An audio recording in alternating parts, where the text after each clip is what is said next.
This is why no one plays with humans, written by Chipathing. Ukrumda United Xeno Academy. There were whispers that our dorm would be having a human join us. We'd uplifted them from a backwater Hellworld in the far reach. We anticipated that they'd be similar to Bergen in culture, tribal Luddites, incapable of the most basic arithmetic, and only brought to the school for some obscene sports scholarship. I'd only heard rumors of what humans were capable of.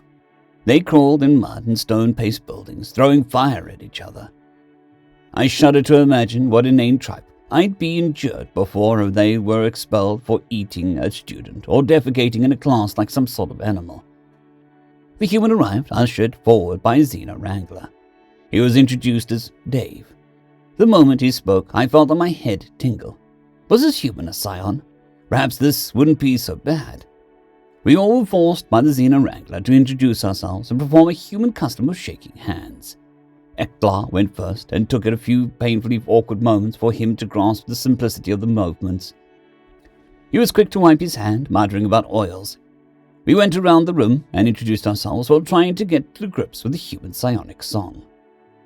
The moment the Xeno Wrangler left, we broke all contact with Dave the human and resumed our session of Ascendancy of Alphas. I felt rather confident in my collection of vassals and clients that I collected through my recent campaign of your brother's colonies. Immediately, we all sensed Dave leering over our shoulders as we prepared our actions for the turn and added dice to our planets. Dave mentioned he'd read about the game that we were playing and expressed interest. I looked around the table. The other Xenos and several Nakota and Uprids were rather pleased to have another Xeno at the table, while my fellow Varlants were willing to have the human at the table if it meant the balance of power would be shifted away from me, the traitors. Dave picked up on the game surprisingly quickly. He was dealt a few planet tiles and a small merchant navy to begin with. He was rather pleased with the mediocre planets he was dealt. No one could understand why. All he had was one habitable planet, and several barren worlds with only simple resources on them.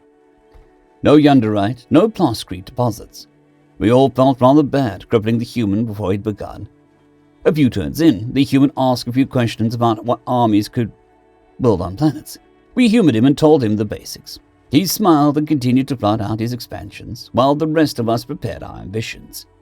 I was still trying to figure out why he was smiling. Before I resumed the story, perhaps I should explain the game that we're playing, as its rules will be crucial later on. Ascendancy of Alphas is a 400-year-old game that tells a tale of galactic ambition, typically played with 20 players and managed by a simple AI pyramid in the center of the table. Each turn is a month, and in that turn, you dedicate population dice to various activities of your empire, producing food, constructing ships, producing more materials, and harvesting resources. Meanwhile, hero units and leaders lead fleets and govern colonies and use their abilities to influence events. The AI takes in the data of each turn and produces events for the players to tackle, sometimes interfering with player diplomacy to ensure power does not remain in one place. I personally had been able to defy the AI and had well over 100 planets under my rule. I had brought in vast amounts of wealth and technology compared to any other player. Anyways, the goal of the game was to either conquer or subjugate all players, or be in a diplomatic situation where no one was able to oppose you. It was only the Nakota holdouts and a few of my Varlance brethren that were still outside my influence. The reason I brought up the rules of the game were because for well over 300 years, it has been readily agreed that there is one way to ensure supremacy, and that is through having as steep a technology advantage as possible, and having enough money to ensure the loyalty of any who cannot subjugate immediately through corruption and pirate raids. The only variation on this tried and true technique was in what technologies you used in your ships, and the models of ships used. I was a purist, and had forgotten battleships in favor of my dimensional rift cruisers with ultraviolet heavy lasers. They were expensive, but could cripple a fleet in one turn and jump to nearly any point in the galaxy when needed. Dave, however, was, as far as we could tell, rather dumb, because he'd ignored our traditions and was blazing his own path. As weeks went by, he continued to trade for worlds we didn't need or want, and only kept up to the average technology level. He had, however, invested heavily in counterintelligence, and I could barely see what the stupid human was doing. While the rest of the players used explorers to further their research, Dave continued to expand and colonize backwater worlds that we would never dream of touching. Most of our worlds had population in the millions and colonized a dozen systems and only had outposts in the most of our worlds. Dave, though, he was proud when one of his worlds reached 50,000 and considered it a huge achievement. We all congratulated him and ignored his sandcastle empire in favor of actually winning the game. It was well agreed whoever won would have the honor of smashing the human. It had been a year of playing, or about 1,000 years. Every other player either kneeled to me or was so dependent that they kneeled out of need rather than obligation. Except Dave. Because fuck humans, that's why. Dave sat at the table with every one of us staring at him as he sat there with a big cocky smile. I had it. I needed to put him in his place. So I informed him that we'd be going easy on him, and now that we knew the rules, he got to play like the rest of us. I ordered Althar and his vassals to attack Dave, since they were the closest, and Dave kept on smiling. Eklar and I never saw face-to-face on most things related to AOA. I was a laser purist, but he followed a more modern belief in the superiority of plasma weapons. They were closer range, but also melt through ships with ease. Barbaric, but it got the job done.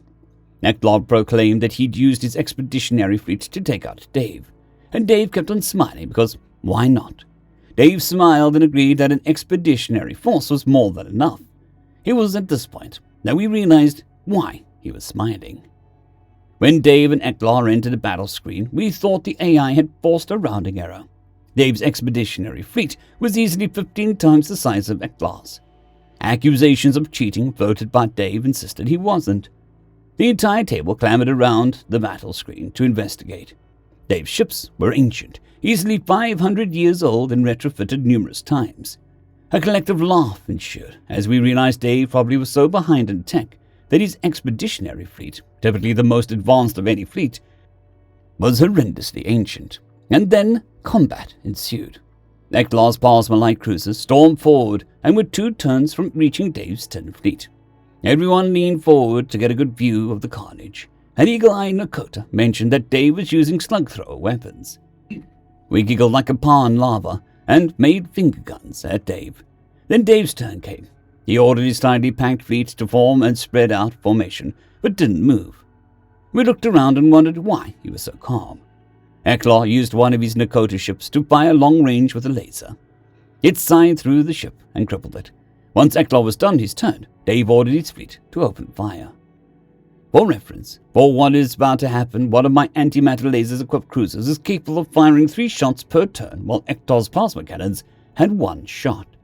His shields could withstand about 4 shots before they compromised. The smaller of Dave's ships was capable of firing 7 shots, while the average ship was capable of firing over 40. Ektar's ships had 1 turn to dodge the attack since they were primitive slug throwers.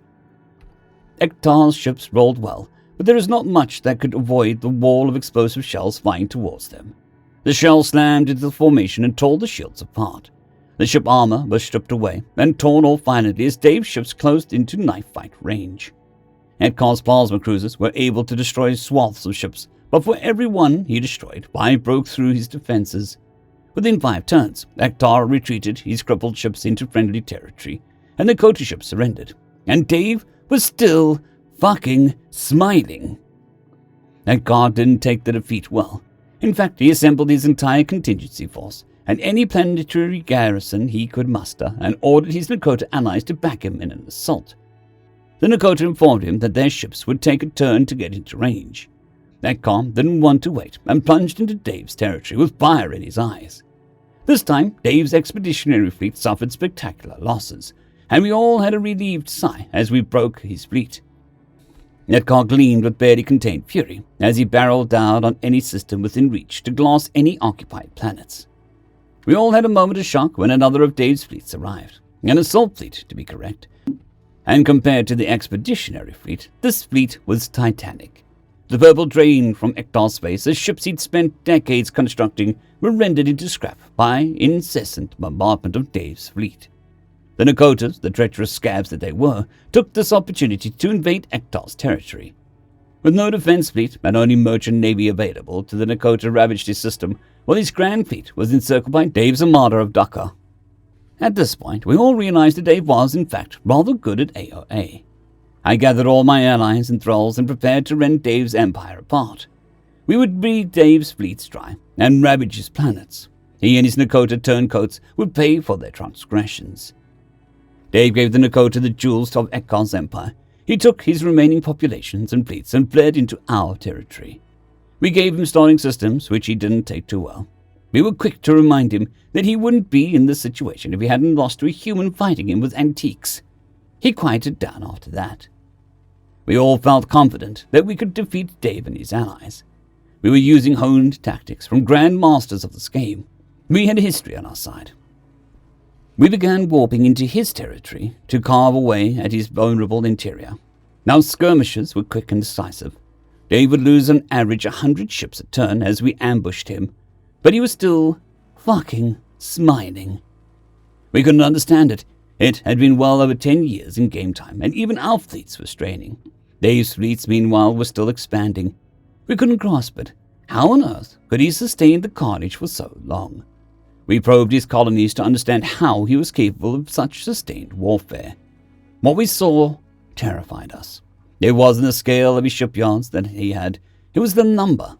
Traditional game theory stated that more advanced shipyards were more worthwhile, as more advanced and expensive ships wouldn't be lost as frequently and sustain limited amounts of rare resources. Dave, meanwhile, had hundreds of shipyards, some configured for ancient designs. He'd never modified the hull of some ships, only the equipment on board. His populations were spread out, but those seedling colonies he'd grown were all in the low millions. Where we would be spending years constructing individual works of art, he was pasting together ships as fast as metal could cool. What was worse, none of the ships used rare resources. What followed next, I remember as the most soul-rending month and a half of my life. Every time we sat down at the table, I knew I was going to see another of my beautiful ships drift into the void. Each turn, Dave and his growing group of allies ate away at my territory, until eventually that fateful day came. I was down to my last clutch of core colonies. I thought of years I'd spent carefully planning and developing them, and now I had to look Dave in the eyes and yield. And he was still fucking smiling. End of story. I'd greatly like to thank our Tier 5 channel members, Casper Arnholtz, John Creighton, Manatharia, 050, Dragzoon WRE, and Elijah Silvercross. Thank you very much.